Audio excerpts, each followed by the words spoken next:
Thiyagu sir, mafia, ஊழல், பெண்களை வசைபாடும் ஆட்சி இதெல்லாம் அகற்ற வேண்டும் அப்படிங்கிறத சூழலிச்சிருக்காங்க. எப்படி நீங்கள் பார்க்குறீங்க? ஒரு விரலை மோதி எதிரியை நோக்கி நீட்டும் போது 3 விரல்கள் அவரை சுட்டுகின்றன.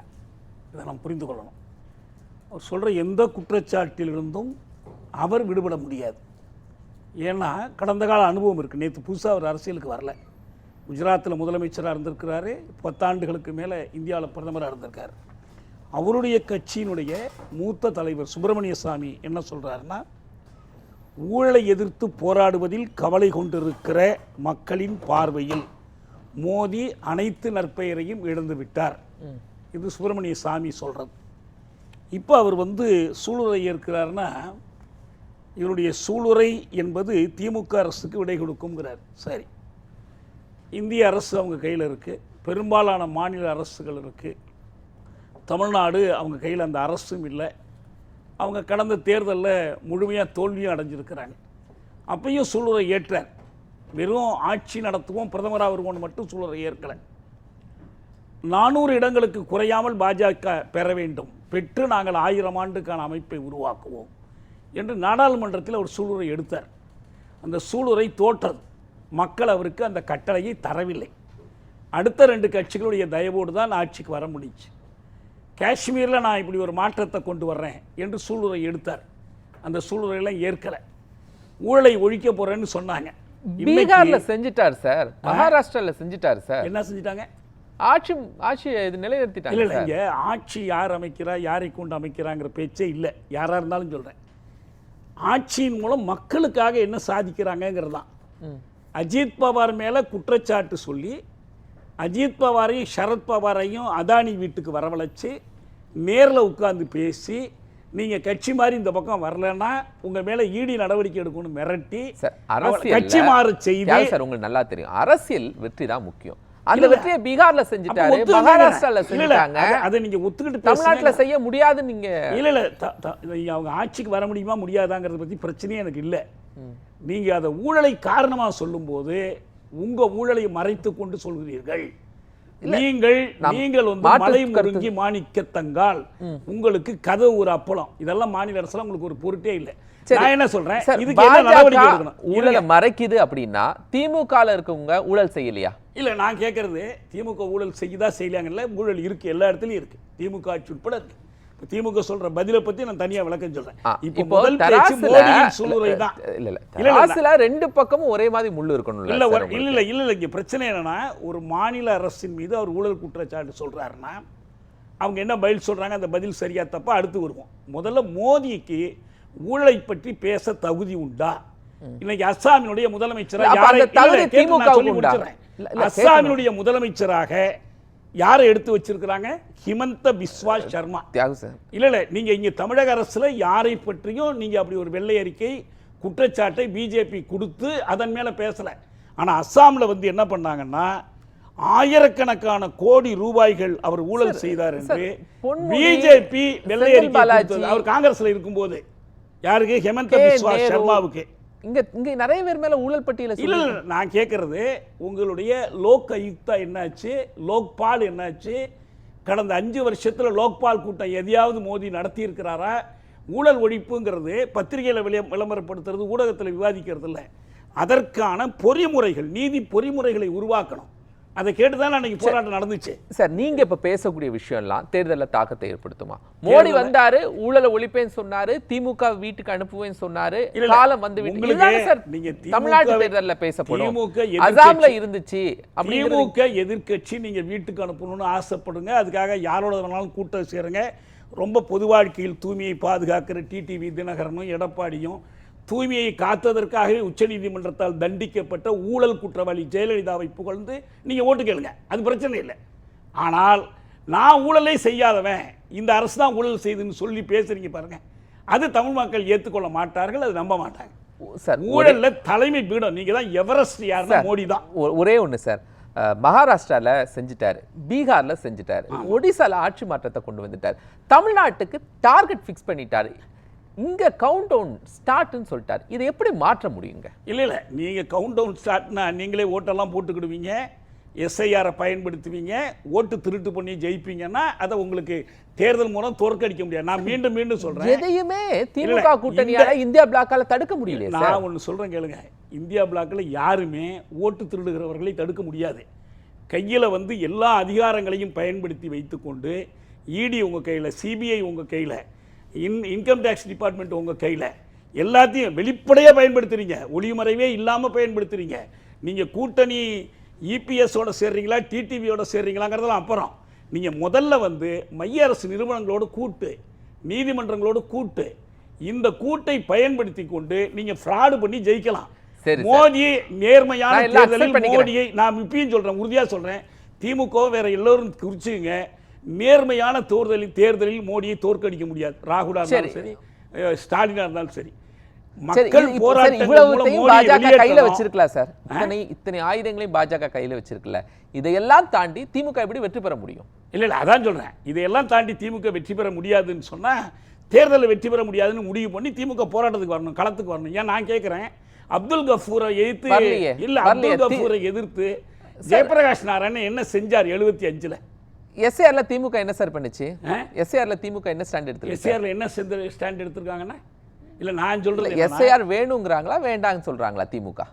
எஸ்ஐஆருக்கு எதிரான ஸ்டாண்ட் எடுத்திருக்காங்க. எஸ்ஐஆர் அதே நேரத்தில் அதை பயன்படுத்தி கொண்டாங்க. எல்லாரும் வாக்காளர்கள் பதிவு பண்ணணும், நான் போய் என் வாக்கை பதிவு பண்ணணும்னு விரும்புறேன். திமுக தானே சார் போய் செஞ்சாங்க அந்த ஒர்க்.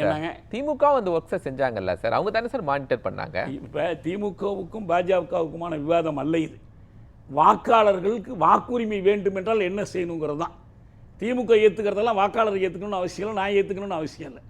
நான் கேட்குறது ஜனநாயக உரிமைகள் கண்ணோட்டத்திலேருந்து நான் பேசுகிறேன்.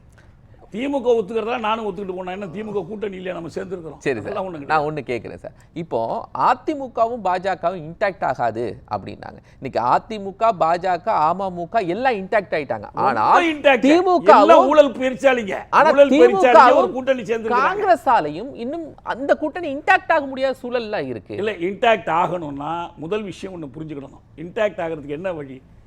இந்த தேர்தலின் மூலம் நீங்கள் என்ன சாதிக்க போறீங்கன்னு மக்களுக்கு சொல்லணும். என்ன சாதிக்க போறீங்க?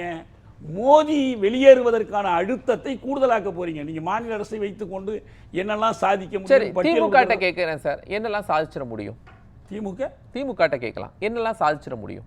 திமுக என்னெல்லாம் சாதிக்க முடியும்னு கேட்குறீங்க. நான் கேட்குறது, இந்திய அரசுக்கு எதிரான போராட்டத்தில் இந்த மாநில அரசை நாங்கள் ஒரு கருவியாக பயன்படுத்துவோம்.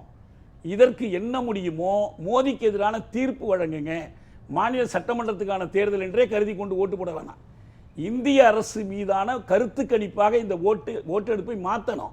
இப்போ இவங்க என்ன சொல்றாங்க, அவர் குற்றம் சாட்டுறாரு, ஊழலுக்கு விடை கொடுக்கும் காலம் வந்துட்டு அவர் சொல்றாரு, விலக்கு பெற்று தர்றோம். மோடியின் ஊழலை பத்தி ஸ்டாலின் பேச தயங்குறாரு. நான் என்ன கேக்குறேன், மோடியின் ஊழலை பத்தி பேசணும், இந்திய அரசின் ஊழலை பத்தி பேசணும்ல. இல்ல என்னன்னா, திமுக நீட்டுக்கு ஒரே கையெழுத்துல நாங்க எல்லாம் பண்ணிடுறோம் அப்படின்னாங்க. 5 ஆண்டுகள் எதுவும் செய்யல. நகைக்கடனை ரத்து செய்யறோம்னாங்க, அதுவும் செய்யல. எதையுமே திமுக சொன்னதை கூட மக்கள்கிட்ட செஞ்சு காட்டிய செய்ய விடலைங்கிறத அவங்க விளக்கம் கொடுக்குறாங்க.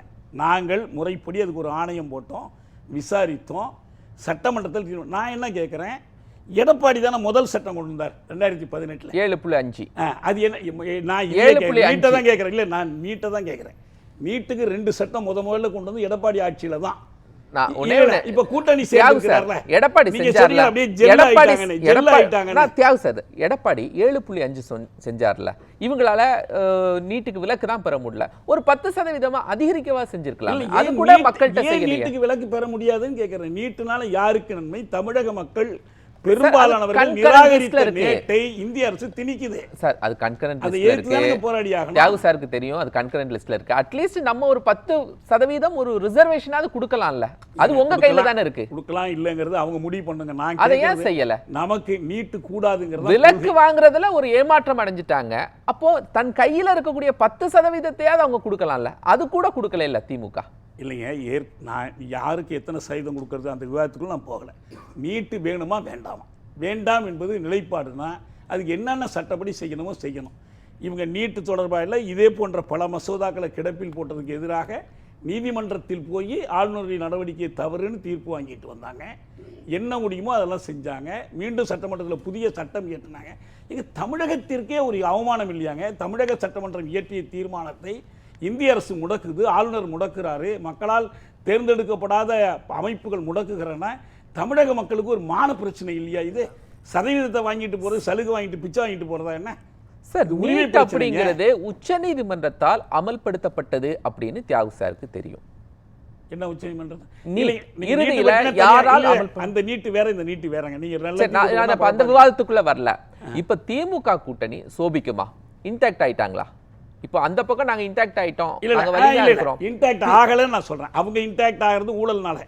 இவங்க இன்டாக்ட் ஆகணும்னா ஒரு காமன் மினிமம் ப்ரோக்ராம் வேணும். நான் போன முறை இங்க வரும்போது கூட சொன்னேன், இன்னைக்கு வந்து யாளுக்கு 2 சீட்டு காமன் மினிமம் ப்ரோக்ராம் பாஜக எதிர்ப்பு வச்சிருக்காங்கல்ல இவங்க. இல்ல எங்க வச்சிருக்காங்க? காமன் மினிமம் ப்ரோக்ராம் வகுத்துக்கலாம்னு சொன்னாரு ஹோட்டல் நடந்த கூட்டத்துல. யாரு நீட்டை பத்திலாம் என்ன பண்ண போறீங்கன்னாங்க. அதெல்லாம் நாங்க எல்லாம் சேர்ந்து பார்த்துக்குவோம், விலக்கு வாங்கி தருவோம். காமன் இப்ப வச்சிருக்காங்களா? இன்னைக்கு கூட்டத்துல காமன் மினிமம் ப்ரோக்ராம் வச்சிருக்காங்களாங்கிறேன்.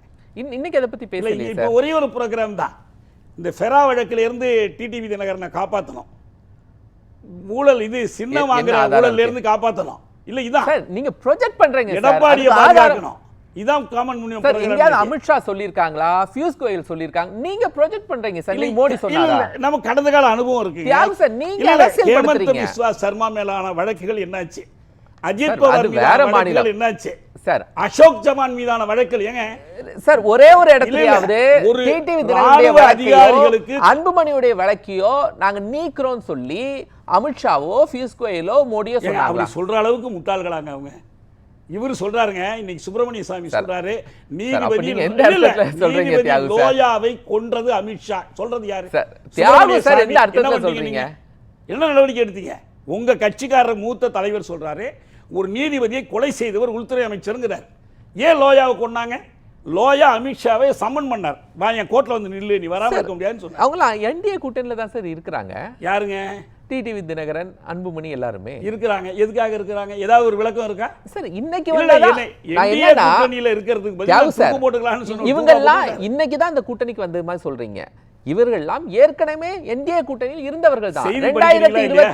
2024 மக்களவை தேர்தலில் என்டிஏ கூட்டணியோட நீங்க நண்பரை நீங்க செய்தி படிக்கிறீங்களா இல்லையா? சரி, தினகரன் விலகினது தெரியுமா? நான் சொல்றேன், தினகரன் விலகினது தெரியுமா தெரியாதா உங்களுக்கு? தினகரன் என்டிஏ கூட்டணி இருந்து வெளிப்படையாக விலகியது தெரியுமா தெரியாது? ஒரே நிமிஷம், அது வேற. நீங்க அஜித் பவாருக்கு நடந்த மாதிரி நடந்திருக்கணும்னா அது 2024 முன்னாடி நடந்திருக்கணும் சார். ஆகவே நீங்க உறுதியா சொல்றீங்க தினகரன் திகார் ஜெயிலுக்கு போறாருங்கிறீங்க. கூட்டணி சேர்ந்தாலும் சார் நீங்க தான் ஜெயிலுக்கு போறாருங்கிறீங்க. நீங்க தான் சொல்றீங்க சார். நான் என்ன கேட்கிறேன், சசிகலா ஊழல் குற்றவாளின்னு கூட தெரியாதா உங்களுக்கு? நீதிமன்ற தீர்ப்பில் போய் ஜெயிலில் இருந்துட்டு வந்தாங்களே, பார்ப்பனாகரன் ஜெயிலில் இருந்தாங்களே, அது கூட தெரியாதா? இவருக்கு தெரியாதா? நம்ம ஒரே ஒரு கேள்வி சார், அமித்ஷாவோ டிடிவியோ இல்லை மோடியோ ஏதோ ஒரு பேரம் பேசியிருக்காங்க அன்புமணியிடம் டிடிவியிடம் அப்படின்னு ஏதாவது ஒரு ஆதாரம் இருக்கா சார்? அதான் ஆதாரத்தோடு தான் பேரம் பேசி உங்களுக்கு ஒப்பந்தம்லாம் வெளியிட போறாங்கன்னு எதிர்பார்க்குறீங்க, அப்படிதானே சார்? அது இல்லைன்னா ஏங்க சப்ப நீங்க அரசியல் பண்றீங்க சார். அன்புமணி மேல சிபிஐ வழக்குல நடவடிக்கை எடுக்கணும்னு அவங்க அப்பா சொல்றாருங்க. அவரு அப்பா அது ராமதாஸ் தலைவரா இருந்தவர் சொல்றாருங்க, ராமதாஸ் சொல்றாருங்க சார். இல்ல அவர் சொல்லும்போது இதை விட என்னங்க உங்களுக்கு சான்று வேணும் சார்? அது அவங்க அப்பா கருத்து, அது கேட்கறதும் கேட்கல. நீங்க வெளிப்படை இன்னைக்கு அன்புமணியை சொல்லுங்க, என் மீதான வழக்கை திரும்ப பெற வேண்டாம், நான் வழக்கை நடத்தி கொள்கிறேன், இந்த குற்றச்சாட்டு என் மேல வைக்க வேணாம் சொல்லுங்க.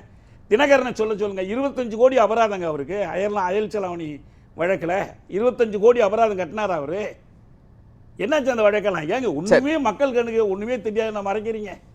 ஒரு செய்தி தெளிவுபடுத்தினேன், அதாவது மோடி தனிப்பட்ட முறையில் சம்பாதிச்சார், வீடு கட்டினார், சொத்து சேர்த்து வச்சிருக்கார் என்பதல்ல விமர்சனம். ஊழல் என்பதற்கு அதல்ல பொருள். யாரை பற்றி சொன்னாலும் சரி, அது இருக்கலாம் இல்லாமல் இருக்கலாம். அவருடைய எளிய வாழ்வுக்கு எவ்வளோ செலவாகுதுங்கிறது தனி பிரச்சனை, அதுக்குள்ளே நான் போகலை. ஆனால் பாஜக என்கிற கட்சி அது எவ்வளவு ஊழல் செய்து என்பதற்கு தேர்தல் ஆணையம் ஒரு அறிக்கை கொடுத்துருக்கு, வெளிப்படையான ஊழல். என்னன்னு கேளுங்க. அரசியல் கட்சிகளுக்கு நிறுவனங்கள் கொடுக்கக்கூடிய நன்கொடைகள் ஏற்கனவே பாஜகவுக்கு 56%, இப்போ 85%, வெகு வேகமாக வளருது. ஒரே ஒரு சான்று மட்டும் சொல்கிறேன். ஒரு ஏற்கனவே வச்சுருந்தாங்க பாண்டு, எலக்ட்ரல் பாண்டு. இப்போ எலக்ட்ரல் பாண்டுக்கு பதில் எலக்ட்ரல் ட்ரஸ்ட்னு ஒரு அமைப்பை ஏற்படுத்தி இதையே மாற்றி செய்கிறாங்க. அந்த எலக்ட்ரல் ட்ரஸ்ட்டில் ஒரு ட்ரஸ்ட்டு, அதுக்கு பேர் ப்ரோக்ரஸிவ் எலக்ட்ரல் ட்ரஸ்ட்டு. அதில் வந்து பெருமளவு பணம் கொடுக்கறது டாட்டா. 757 கோடியே 60 லட்சம் ரூபாய் பாஜகவுக்கு அவங்க கொடுக்குறாங்க. காங்கிரஸுக்கு 77 கோடி 30 லட்சம். இது கொடுக்கறதுக்கு சில வாரங்களுக்கு முன்னதாக செமிகண்டக்டர் தயாரிக்கிற தொழில் திட்டங்களுக்கு மோடி அரசாங்கம் டாட்டாவுக்கு கொடுத்த மானிய தொகை எவ்வளவுன்னு சொன்னால் 75,000 கோடி. ரெண்டுக்கும் ஒப்பிட்டு பார்த்தேங்க. இது மன்னிக்கணும், 7,500 கோடி. 7,500 கோடி கொடுத்த சலுகை பெற்றுக்கொண்டு 77 கோடியை அந்த கம்பெனி கொடுக்குது. இது நிறைய நிறுவனம் வரிசையாக சொல்லிக்கிட்டே போவேன். இதைத்தான் ஊழல் என்கிறோம். அவர் தனிப்பட்ட முறையில் பட்டு சட்டை கட்டிக்கிட்டாரு, விதவிதமாக உடுத்திக்கிட்டாரு, இதெல்லாம் பண்ணிட்டு போட்டோம், அது பிரச்சனை இல்லை.